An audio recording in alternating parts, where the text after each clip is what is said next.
Félix passe à la candidat na biso il y a élection présidentielle pour lobby tous wa casquette ya mboko.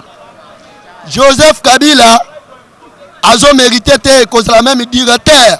Il y a école primaire mboka oyo. Batike la biso makere wana. Même bato pouvoir ba yebi que IDPS est en limité. Total la bagarre te to sangisa batunyo surtout mais la mutu moko to ko limbisa te Seigneur que tu bala parce que Bible pesa clair ezala masumu nyo surtout za ko limbisa te parce que cause la président IDPS elingi koloba cause la président ya Congo pe cause la président ya Afrique mobimba. Et Moubake ceux qui lokola to solo bela unité azonga la base. Soit azongi la base andimi ko zonga la base to limbisa. Les jeunes comme les Chiba doivent être arrêtés tout à l'heure même. Ce sont ces gens-là qui ont fait que Tshisekedi quitte la terre. Pona koeba kobengana l'ennemi du peuple congolais, mais c'est Kabila et toute sa suite.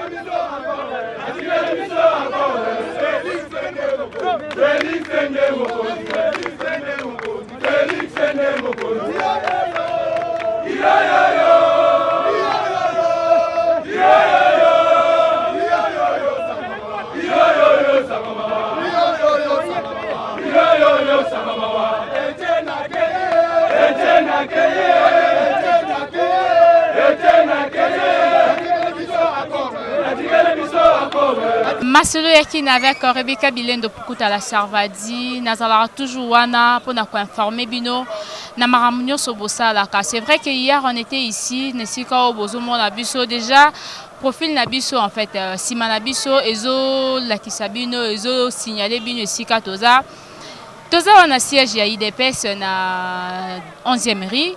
Et si kawapi élection na congrès extraordinaire ezoleka les deuxième jour ya congrès extraordinaire lobi tozala ki awa pratiquement toza ki un peu interview ya bandeko ba meka ki un peu koyebisa biso qu'est-ce qui est prévu tout au long il y a 2 jours au ya congrès bozala ki informé mais élection eleka ki lobi na pourquoi déjà ba résultat nango bima ki pena na butu makasi et les candidats élis kaka ndeto moni na ba banderole là wa tout le monde ba soutenir qui plus Félix Tshilombo Tshisekedi ndeto monaki yenda zaki penza éli lobby na élection yenda bimaki vraiment président IDPS tozongi lisusu parce que to lobby to koti kangote puis to koluka tozo ba interview ya bandeko ba combattant impression na bango ezanini awa président leki 98% ya ba voix ezalaki vraiment pas na ye yango tolingi pe tozo bande kwa IDPS aba mekana ko pese la biso baloba n'habite papa nanga soko pusana voilà. Bonjour papa. Bonjour madame journaliste. Tomoni awa oza combattant 100%. Ego zanda mute 100% de naissance toi ba Tshisekedi. Voilà, merci beaucoup. Élection les cas qui lobby, les cas qui n'engagent mais quand on combat la solo, ça qui a tina Boutou na minuit. Pourquoi pas? Parce que votre continent na Boutou. Commission à congrès va partager une nuit pour na aussi ça maram nyoso. Donc marambo eza blague te. Pe ko DJ de paix ces ave. Qui sait que dit azaki mokongo nzoko. Siko omoni Félix, alors Josué. Moïse accueilli mais Josué atikali wa remema biso na alternance. Tu remis déjà porte alternance. Ça fait 37e anniversaire de paix existence, il y a eu de paix. Tout ça, le congrès, il y a la foule, il y a bateau. Lobby, bazala qui est belé, l'issous. Cela veut dire, il y a la partie morote au Coran, il y a eu de paix. À venir, il y a biso, il y a eu de paix. Et ça, et ceux qui ont la congrès. Et ça, tant que tu as l'élection à Mboko, pour que Félix passe à la candidat à biso, il y a élection présidentielle. Pour lobby, tu as casquette à Mboko, tu dirigé pour régime Kende. Tous en machine ya sika la politique pour social à Congolais bonga c'est ça que ezali rêve ya Félix na ba combattant nyonso na ba combattante bazali awa pona ko matisa mboka oyo to ba benga Congo eza l'échec ya ba pays nyonso to za na ba exploitation ba minéraux ba matière ezebele mais sous forme ya ba médiocrité ya ba régime oyo bazali ko pauvreté biso moyen to se retrouver ate na ba dédoublement ya ba parti na bango o bazo bebi sa statut ya mboka selon la ba parti politique yango nde o ezabiti ya IDPS lelo to sali congrès tozo zwa sur 98% Félix a battre ba candidat ne mususu le long des publications yango tozozela. Le long des publications. Oui. Mais c'est déjà dit partout et tout, 98% de Félix Tshisekedi et tout. Tant depuis mai salami, la commission Oyo Bazan à 4. Et si déjà va dénoncer, candidat unique, et ça sera moi la papa, oh, ils ont la critère. Donc ils ont sentiment. Mais pour Anité, besoin qui est, Bocheka, on a préféré les canons à congrès. Félix, photo yeba, ils ont sentiment. Ils ont la démocratie. C'est pas sur Boti moi n'a pas remplacer. Ça va remplacer qui est direct, mais il fallait pas Kabundu soit intérim à partir. Mais si Kabundu le loi soit qui pendant une année. Pour ils ont la statut il y a eu de pèse au cas où décès, au cas où président Abeli tu peux organiser congrès, on moni toute la première congrès au salami na ba candidat. Pour mon que eza démocratie. Cela veut dire Félix Azaï Moroté. Azaï pe na ba confrère na yo pe ba candidat. Baza moi 4 mais si ko bango tourna yé aleki. Cela veut dire ba opinion de ba voter. Ça n'a rien à voir. Total qui aza moi na kiseke. Non, eza ba critère. O esengeli azala wana. Le lope kiseke di ndenge atiki biso boy. Félix Aza ko diriger parti. Ezali il faut azala ba texte ba règle à parti parce que IDPS c'est un patrimoine, c'est un mot que c'est une nation. Ça peut arriver aussi ceux qui candidats wana oyo pe parmi balobi ke bandeko nyoso baza. Toza ko se baser pe na parti. Lobby pe to roza ba diriger à parti. Donc ezaka ko répartir na Félix T. Mais aujourd'hui ezaye parce que nzamba ponier. C'est le moment naye pour que a sauver biso souffrance oyo bi ke ba kufi ebela babomi ba combattre belewa par rapport à régime mais lelo et sali que to sepeli oui ba difficulté bon to coûter lango pour la congrès combien de fois to poussi combien de fois ba tie ba soda combien de fois tala que le 28 auto gagné procès le sait que azali secrétaire soit disant ya Tibala asa nationalité belge ba fundi biso kuna pour la dédoublement bango la création na bango ya ministère intérieur o ya Rimova bazo reconnaître que UDPS na bango est créé en 2017 mais o ya biso ezaki depuis 1982 le 15 février création à partir cela veut dire qu'il sait que du temps azolité to mona ki bango te ce n'est pas que yo yeka changa o loba que o destituer parti et ça impossible bango ya se pe ki bana ya Chanti Tshisekedi moi no alembu na jardin oyo ba débaucher obimi libanda yo kanisi lelo Tshisekedi azo sepela na Azali kuna na mort na Bruxelles parce que moi na ye ba ponier na batu oyo ba mérité oyebi ezaka bien o sepela soki ba fungoli yo maboko ba bwaki soyi ba bi kende liboso ke pas que ba on la relation misapi lelo Tibala za mal vie na famille na classe famille politique mais aza na ba vie ya bien na majorité na biso lelo IDPS oyo majorité zo reconnaître ezaka ya Bruno Tibala IDPS na bango eza IDPS te IDPS era moko au moins l'aura to gagner procès donc il faut changer combo faut luka combo mususu parce que na statut o ebaniza biso to kolo baba président tu ya monde ba bika IDPS akiseke niki alera yaka akutala na Félix représentant eza na Félix est-ce que mona Tibala comme na IDPS aza na combien de députés aza na ba fédéraux bon. Est-ce que mbongo est sali force ya congrès bambongo est pesami partout ya Tibala nana ngwa otila ta 100 francs osomona il faut total IDPS ya moko ba distraire ba congolais te to ke na ba élection lelo monique quand même unité o ezala ba lié ba parti to sangana na bango pona ko lakisa que démocratie to boyi ba ba haine c'est le moment pour to ebake régime oyo ba souffrir biso ba kende pour to so stabilité sociale pour que sur tout le plan Moutounio soit se retrouver na kwena. C'est ça les rêve na biso. OK, merci beaucoup. Nazo pe papa na biso. Papa bonjour. Bonjour madame. N'habitez ceux qui oko pesa biso ba émotion na yo, ba impression na yo par rapport à l'élection parce que biso ba misuso to so ba profane to ya ou alobi to remarquer la majorité ba nyonso to sondaki ils étaient tous pour Félix Tshisekedi. Na poko ba élection salami to moni ba publier 98%. Il y a ba voix ezaki epanaye po na nini bo pesi chance na ba misusu wana te hein madame merci beaucoup ba impression eza na esengo moko ko santé d'abord IDPS eza parti oyo et banda le loté bata ba polémique ba distraction distraire bato IDPS eza moko eza bikolo nyonso eza na kati ya Congo mobimba oyo o bazolo ba ke IDPS même tina ba diaspora IDPS ebani Baibika IDPS zaka moko. Oyo so babimi di banda. Bazonga ba se construire na peuple. tous les traite na IDPS belé. Pourquoi basalaki élection? Élection c'est normal parce que c'est un parti démocratique où il y a des bosso, où il y a qui non na ba dictature kalamarmu so où beaucoup ba comment ko na mu Congo kombo abatu. Muto na banga kité. Alors pour na yé tous les élections ba voter yé na ba voter selon les règles na ba statut na biso oyo congrès salami bazaki belé bato ba poni ba voter pour na nini mona nkoyi azankoyi. Puisque dans ma méthode, on va faire ça, na papa na ye, na papa ni biso nyonso, tout le monde que yé ko azo mérité puisque azo mérité charisme ya papa na ye, azo mérité ba conseil ba pemé na ye, azo mérité changement classe politique ya ba jeunesse, nyonso baza na kati ya IDPS lelo. Yango wana mama oyo mutu ko loba ke zaki bo nga dobi na ya kité pour na musala et na prendre France internationale na tongo que babi que ba voter à 98% na zana sengo makasi yango no mona lati uniforme na biso na ye awa pona mona ke vraiment ngamo za solo bien soloté.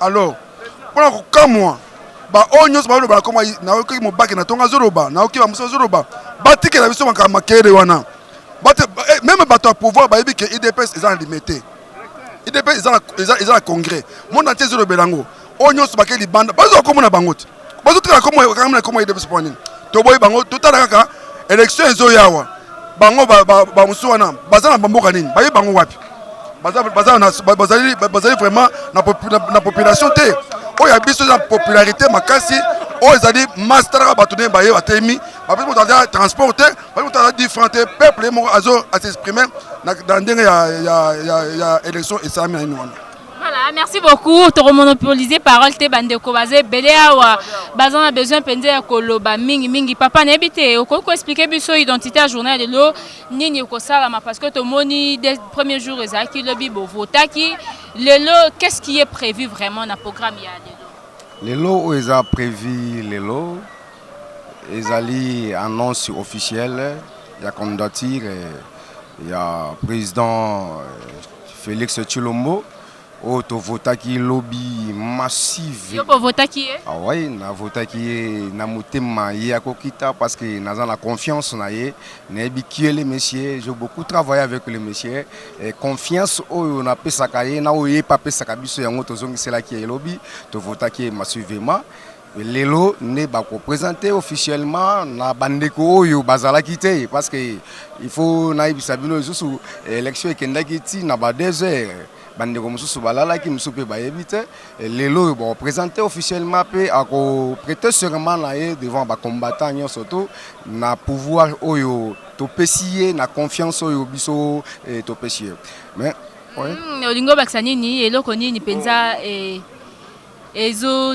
ti etin en fait etindi bino et matibino de sorte que bo élire kaka Félix Tshisekedi bon moment UDPS ezali parti moko oyo ezo ko instaurer démocratie eza na biso et premièrement d'abord nous sommes des intellectuels et to zalaki na débat contradictoire oyo tous les contre-candidats bazalaki alignés pour non ça la débat contradictoire ko sili sa débat contradictoire na bango et ko sala que non to comprendre qui est et qui à partir il y a débat nanya za na vision ya malamu pour na parti nanya ko tombola parti ne biso nyonso tu ko comprendre que non à partir ya débat contradictoire vision ya Félix Tshilombo eza malamu pe otali parcours na ye eza malamu mingi parce que ndeko azalaki secrétaire chargé adjoint la relation extérieure c'est que na parcours na ye asali musala makasi to mona ke na baniki alei to mona ke na bandeko belé asali vraiment musala makasi pe musala onande et a poussé biso lisusu to pesa confiance wana po te bi ke no to za la décité ndeko moko alitoko loba mwana nkoya zankoi oui wana ezo engagé ye mais biso tozo tala mwana nkoité tozo tala mutu nini oyo akoko mema UDPS likolo lokola tozu alternance na niveau ya parti tozo pe alternance na niveau ya majestic suprême yango lelo nazo féliciter ko pesa Jean-Marc ba félicitations belé coup de chapeau azali secrétaire général oyo apesi biso chance ya kobimisa président du parti élu Non, c'est ba chance belé penda za wana bosanate nazo s'adresser sur qu'on a jamais Kabunda a bosanate atikali na histoire ya UDPS pe mémoire image na ye ezali na mitu ya ba combattant nyonso ke non Tshisekedi azalaka te et Kabunda a organisé un congrès na UDPS na nzela moko ya transparence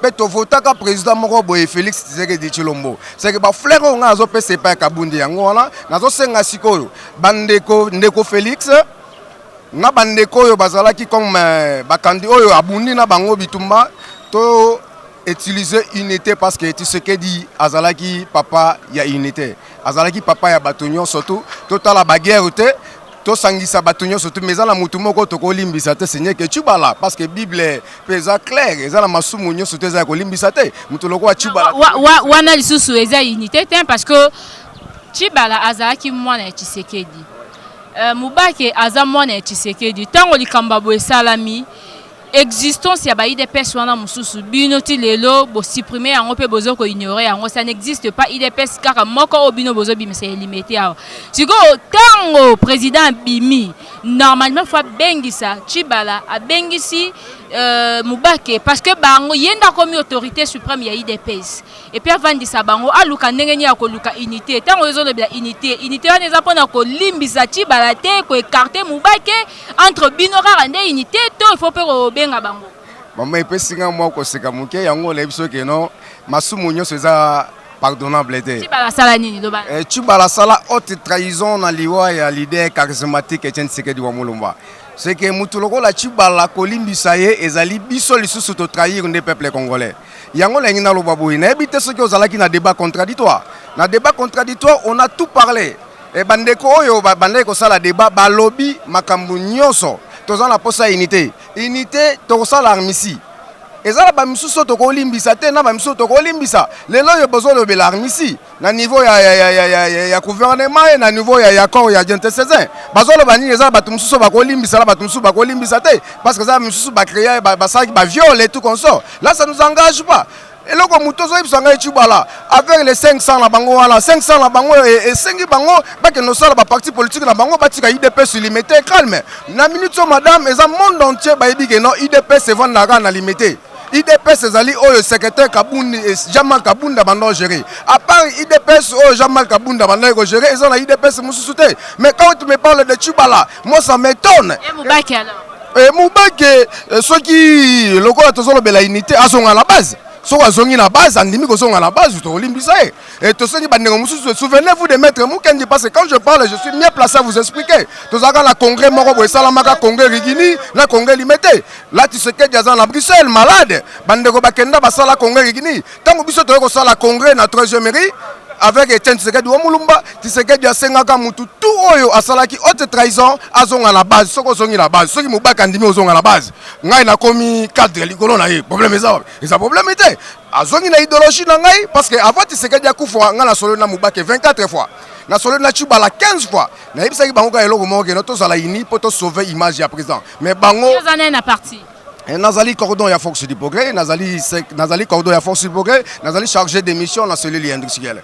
Ce qui est bazali bandeko to bando travailler na bango et ta que des cadres to bando solo na bango erni soto. Mais na ko solo la wana to mona ke no bandeko ba sali o ba ko sala parce que balanda ki mabumu na bango. Yango lelo zo mona na kati ya parlement nguna bazo bunda parce que il faut pas me parler de 32 ans et 32 ans avec Tshisekedi il faut la mutumo ko la maturité parce que IDPS c'est l'état d'esprit. Mais madame la ko expliquer que non IDPS dès que trahir esprit c'est wane lungo yo maele to zaki nango et que pour ça.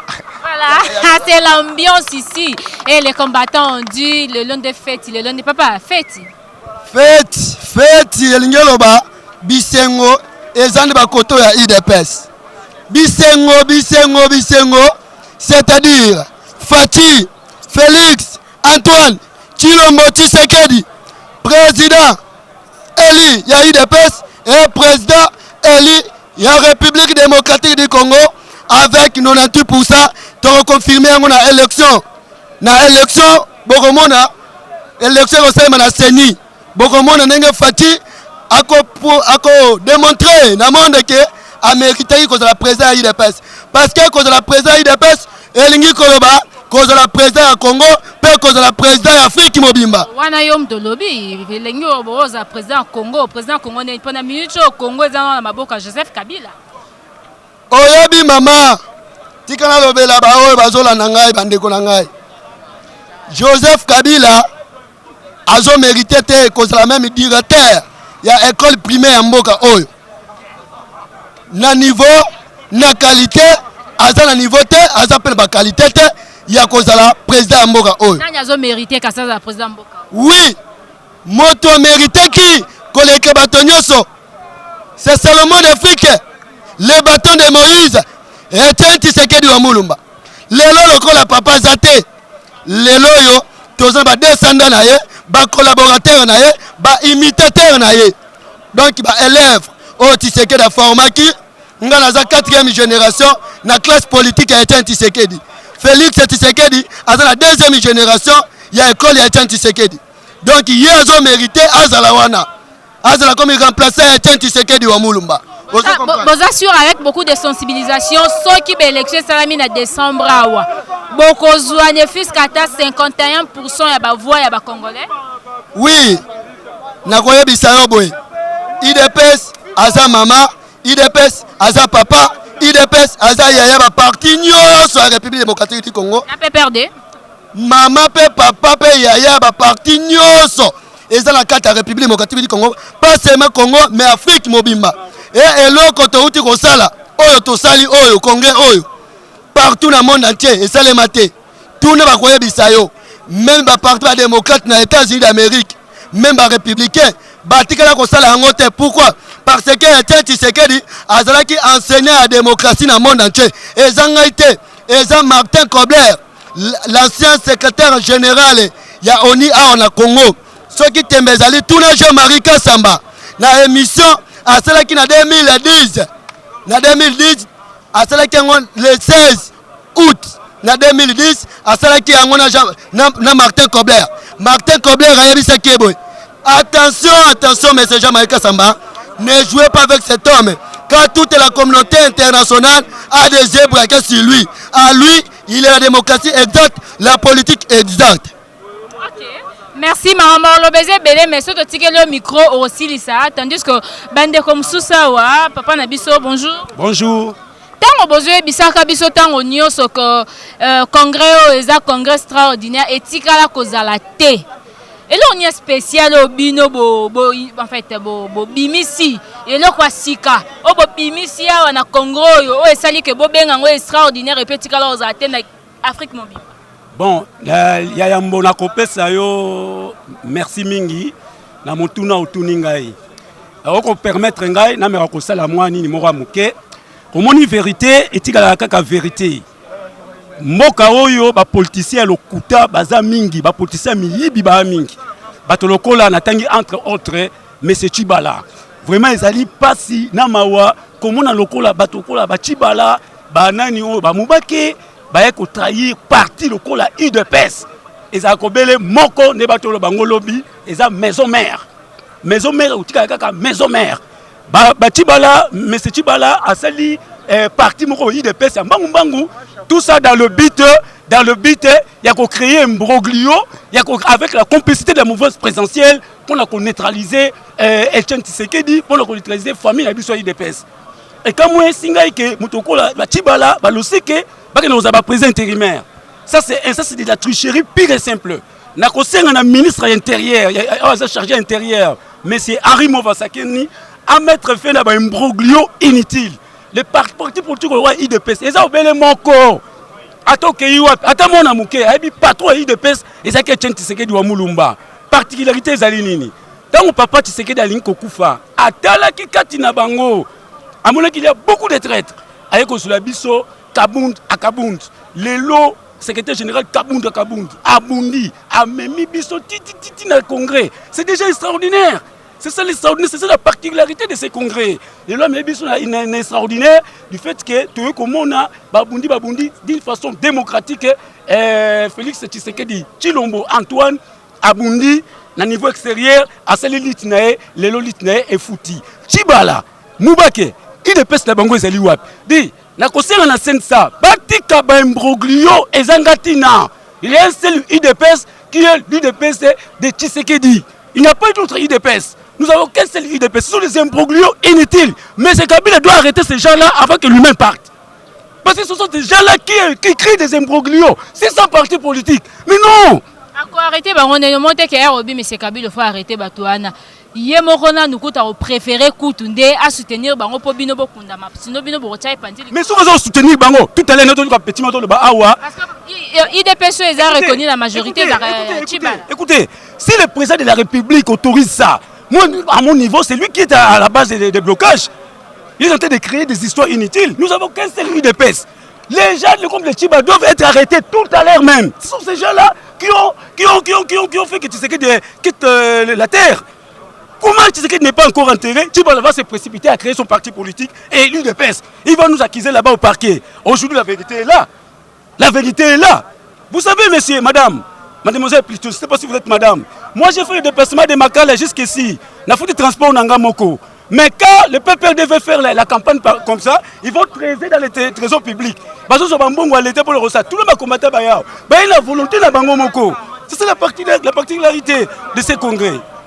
Okay, merci beaucoup. Je vais terminer en félicitant le président, le nouveau président national de l'UDPS, Félix Tshisekedi Tshilombo Antoine. En tout cas, mes congratulations. Merci beaucoup. Voilà, papa, message moral à Moukousse. Je vais compléter la question par rapport à l'IDPS et Memi. Parce que tout le monde a un débat contradictoire entre Mbemba et Kabila. Entre Tshisekedi et Kabila, débat est là au Salamate. Donc, on a un congrès autonomique qui priorité dans le débat contradictoire. Le bagage intellectuel et la personnalité qui dirige l'IDPS. Ou soit une élection présidentielle. Parce que Kabila a salangoté. Nambemba salangoté, Nagisegeda salangoté. Et nous avons maturité politique exaltée. Si Kabuna a maturité politique exaltée. Et là, ça est là au Salamate, école de formation. Au moment où vote Samaki Lobby, qui n'a pas 4 h du matin. Et ça, il y a 4 candidats. Mi balé balbi que non. La constitution en partie. Tu vote. Tu as un vote pour tous les candidats. Il y a parti, il y a IDPS. Mais tout le monde qui serait dans le même cas, il bitumba jusqu'au bout il y a élection. Tu président dans le Congo. Bah moi il y a un côté à la Pesi pouvoir na Félix. Moi quoi tikalaki. Je crois que le résultat est normal. Sur 860 voix, Félix a mis 733. Et lui, il a une capacité. Parce qu'il y a CV. Déjà gagné, on a CV. Parce qu'il a tourné dans le monde pour défendre les partis IDPS, pour défendre le Congo. Le président a rassemblement, il va continuer à opposer au Congo, à diriger le Congo. Donc, il y a un leader. Donc, il y a une classe politique, ils n'ont pas qui se regardent. Voilà, toujours continuer toujours dans ma solo Yaki. C'est vrai que vous avez besoin d'être informé et 100% informé avec Rebecca Bilendo Pukuta la Servadi. Toujours continuer kaka ba combattant basé Beléa. Togo là ou kaka na micro na bisobo parce que tout le monde veut parler mais on ne sait pas, on doit sélectionner quand même les gens à parler. Tomoni papa na biswa wa tokotu na epe mituna d'abord à se présenter na Katia IDPS Azanani. Bonjour papa. Bonjour maman journaliste. Na Katia IDPS Azanani. El Bosso, je suis le grand combattant, je suis le président sectionnaire d'Ingringiri dans la fédération de la FUNA. Voilà. Comme on a dit, Tums Tumba, les grands combattants. Voilà, les grands combattants Tums Tumba. Donc, merci beaucoup, président. N'habitez. Élection et Salamaki Lobby, les lois combattant Télémili ce soir jusqu'à ce qu'il va publier officiellement Kombo Yamutu a gagné qui. Après ça, Bongo remise et reposer Salama et puis continuité ya Maramunyo et Tambola Ndenge Bino Bosengeli. Mais là quand tout tourne à mingi parce que les combattants vous êtes vraiment 100% sûrs et convaincus que le rôle Félix Tshisekedi a bimi président IDPS yenda comme mabino tina élection à cause de la candidat na bino valable na l'élection présidentielle. C'est ce que vous assure l'obisoka postulé et puis au Simba. Merci beaucoup maman. Wan ezali posa ya ba combattant. Ezali rêve ya ba combattant et ya ba tous les peuples congolais. tolakisi na face du monde que l'IDPS ya liboso ezali parti moko o ezali na démocratie na kati nango et les grands partis politiques et la grande formation politique na Congo ezali koloba que tous les combattants, tous les peuples congolais bazali na confiance na bapesi Félix Fardo wana pour amema biso na élection. Ce n'est pas une chose au hasard. Tala lobi tofandia wa de 9h à 5h du matin pour toeba successeur ya Etienne Tshisekedi. Successeur ya Etienne Tshisekedi toponi et lobby na ba 3h du matin. Mais azali successeur ya Etienne Tshisekedi mais akokai na Tshisekedi te. Mais Tshisekedi akufaki mais ba Tshisekedi ya muke bazali ebele. Oyo somoni ya azali ba Tshisekedi ya muke. Ezali koloba ke na IDPS IDPS c'est un virus, IDPS c'est un esprit. Les autres ont prouvé dans la face du monde que l'IDPS est un grand parti, une grande formation politique. Tolakisi noir sur blanc de quoi que nous sommes capables. Parce que la première fois au Congo, au moins on a président d'une façon là démocratique. Yango nazali ko sepela mingi na ba combattant ndenge to fandia ba mama balala kia le lobby ni bana balabala wati na 5h du matin ezali ko loba toza na confiance na Félix et na Fati na biso ke yende to komema na élection. D'ailleurs après élection na lobby to votaki pe que c'est lui qui sera notre candidat na élection présidentielle pour na koeba ko bengana l'ennemi du peuple congolais mais c'est Kabila et toute sa suite. Nous sommes confiants Tozaï na bolingo et toza na confiance na ba combattants. Vraiment d'ici quelques minutes ils ont investiture ya président o ya biso na secrétaire général. Mais na kosi na kobo sanate na kosi disa. Je remercie beaucoup le secrétaire général Jean-Marc Kabund, notre secrétaire général, le secrétaire général o ya zalaki président fédéral ya Kamina na Katanga kuna. Lelo yenda memi biso na congrès. O zalaki elo komoko facilité. Azalaki tenté na mbongo, azalaki tenté na ba débauché mais o bazalaki faible bakei, o tokota neti ba faiblard ba chibala bakei. Mais tonga o olokotaki na zelo e kobunga kaka na zelo. Yango linganko ya lakisi ke alokotaki tonga na zelo e bungika na zelo. Vrai IDPS yango na limité. Vrai combattant bango batelemiawa. Nous sommes sereins et je félicite beaucoup le secrétaire général. Na ebité ozali kaka proposition na ngai on ne change pas l'équipe qui gagne. Na ebité ceux qui Félix Aza président parfois il peut reconduire le secrétaire général Jean-Marc Kabund. Wana ezali souhait na ngai na souhait ya base na ngai so mobimba. Merci beaucoup. Papa, bis souci dans les années. Bon, biso souci na biso ezali makasi ke Félix lokola azui lingenda ya kotambusa IDPS azongisa kaka Jean-Marc na place wana ya kozala secrétaire général po abundi makasi dira tout ce temps ya kozanga Etienne Tshisekedi azui ba menace ya modèle nyonso mais atikali kana idéologie ya Etienne Tshisekedi ke biso totikala kaka bongo organiser congrès oyo Félix tanga bimi azongisela biso ye po alakisi lolenge na ye alakisi clair kazana makila nini ya Tshisekedi partout on retamo depuis que mutoyo soki le toza na logique ya Félix Tshisekedi boye eza pona Jean-Marc Kabund po soka meka ko lia mbongo egene sala manini partout ngere pa epanzana mais alakisi bokasi na ye alakisi pona clair te ngai tongo Tshisekedi azo pona ngai Tshisekedi amo amona gyoto ba papa wana aza visionnaire un grand prophète c'est que tango oya monaki ataki bato kisa bazaki belé awa bazaki belé mais atela bitena luka mutu monga na kati azui asali nini aye mais autre koloba na bandeko bakendaki tese ngo bakende kaka ngapa na ngana kaza so confiance mutu ta trahir ngai confiance za souté ba ba yeba fukami bazonga na base bazonga loka biso nyonso bako ba combattant mais o nyonso amoni ka sai mabete bato ba tibala wana vraiment so bato ba kolimisa de musunga na kokolimbisete na kokolimbisete nga souci na ngeza kleke akufa te na mbongo ake kozwa voilà la muninga liwate pa yom to ibala la liwate mais ngana ko peso mukanda mo na bible soko zula mukanda de terrain bazolo bakle babi mujonso sala ka mabe soki mabe na ye makene otama likuwa mutu na ye moko to la kele mabe te to bige soki okufa na parti na bango kuna na PPRD atika kombo ya IDPS to aka na okufa na parti na bango mais pas na biso te. Voilà, merci beaucoup. Na moni ndeko abande ko kima mbangwa na bande ko msusu ko yemba esengo nini ozala ngo vraiment. Merci d'abord pour la parole au Pessinga. Na kina classe.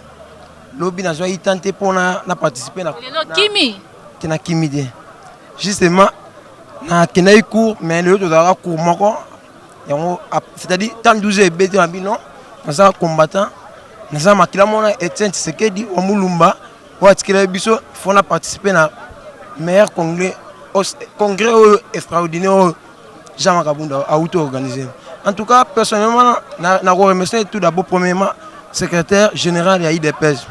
Adam Moutoyo a mérité au Yazali. Parce que ce n'est pas à tout le monde, ce n'est pas grâce aux états donnés à tout le monde. Il a bâti, ça fait beaucoup longtemps. Bazouyele Bambongo, Bazouyele Corruption, mais il s'est épargné la Bablo Abajara, tout ça. Alors, je remercie vraiment Makasi. Félix Tshisekedi d'Antoine Chilombo abimi comme président avec 98%. En tout cas, ils arrivent vraiment souhait na biso parce que avant même décès à papa to que non moi no aller raison yango yenda il fallait conduire biso. En tout cas, il y a mingeza oloba mais je suis vraiment émotionné. Na remercie vraiment ba combattant nyos soyé pour participer à extraordinaire congrès oyo. Antoine a remercié vraiment mingi. OK, merci beaucoup.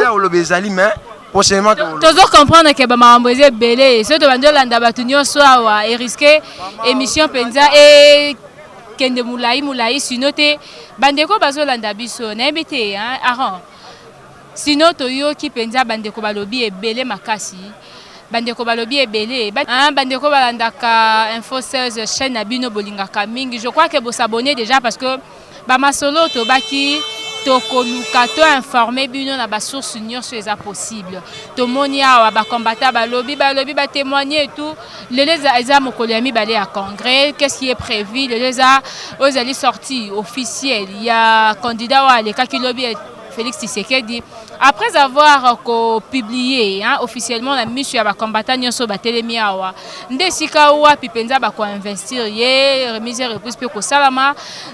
Jean-Marc Abundu oyo atikaki secrétaire général yenda zaki intérimaire ya président yenem tasimba ki parti depuis le décès ya Etienne Tshisekedi nde ako pesa penza baton na ba makambo nyonso mikanda na oyo ezali moto a joué pouvoir Félix Tshilombo Tshisekedi. En tout cas na bandeko nyonso balandaka biso aron soto bito tambola et aux appels grave. Sinon ce qui est déjà essentiel bandeko na biso bazolo bakaka ba attaquer il des personnes mususu azate Bunochi bala bako limbisa été c'est vrai et belé ya ba combattant toziawa balobi seli ba moko balobi chi bala bako limbisa été parce que à trahir IDPS na bandenge nyonso Mubake basengi bandeko mususu mubake bandeko nyonso babima na IDPS soki moye bakoko zonga bafuka mabasenga bolimbisi et puis bazonga la kati ya base oza 11e mairie. En tout cas kolobeza ki ebele pa ba combattant mais to kati bango maloba parce que émission linga kende vraiment moulai sinon to pesi mingi merci na ba combattant nyonso bazawa o balinga ki baloba na ba o to pesi pena maloba te tozali wana tozo soutenir misala na bango makamnyo so basalaka et puis biso pe na média to lobi to koya wana poto informer bandeko bazali banda ba combattant bazali banda voilà ba élection salama ki lobby c'est Félix Tshilombo Tshisekedi nda bimi na 98% ya ba voix et puis il est actuellement président de l'IDPS oyo kala mingi te bazo publier ngo officiellement wana ezaki penda message ya lelo. Grand merci na Aaron Lubamba qui est derrière la caméra, grand merci na tonton Munga Mobile ya sérieux o asunga kabino penda na info 16 bozala toujours informé surinformé. Grand merci na maître Kamionette Mbola descendant Simo Kimbangu. Vous allez toujours wana voilà, vous allez toujours na besoin vous allez informer. Ba émission ngo avec Rebecca Bilen de la Servadi, maître Hakim Kabongo les préférés en tout cas bambote na bino mingi. Na bandeko nyoso ba komela kabiso mingi. Congo Vision. Ah Congo Vision, na moni vraiment ba attaque na yo trop ba ozo luka la kisaba tout que vraiment yo posa combattre makila en tout cas ça fait du bien tango commentaka.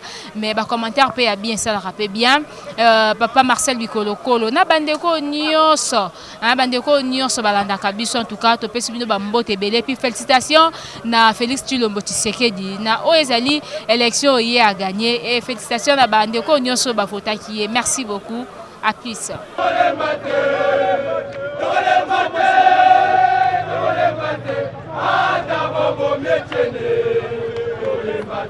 Ada